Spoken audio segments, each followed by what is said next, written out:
All 3 states across our region are under a state of emergency as the federal government presses pause on the SNAP benefit program. The federal judge yesterday ordered the Department of Agriculture to find the money to fund SNAP despite the government shutdown. But President Trump posted on social media that he has lawyers looking for clarification on how to legally fund the program.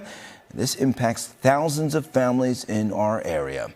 NBC 10's Tim Furlong joins us now with how parts of our region are responding. Tim? Yeah, Johnny, a guy behind me actually yelling as he walked by that the government needs to open up. We need to get the SNAP benefits going again.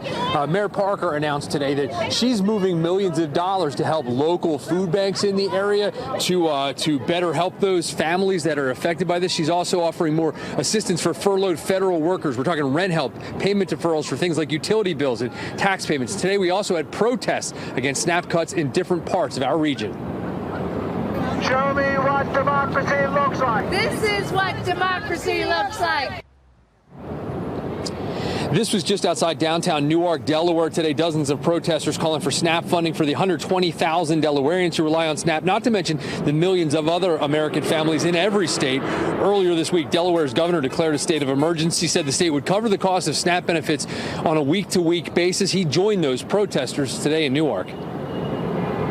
I imagine many of you are here because, like me, you think it's totally unacceptable. You think it's totally unacceptable that in the wealthiest country in the world, we simply are not feeding our people. Well, there are millions of families around the country that depend on SNAP benefits. We want to make sure that children, the elderly, and our other vulnerable neighbors are able to eat and have food on the table and don't have to go hungry.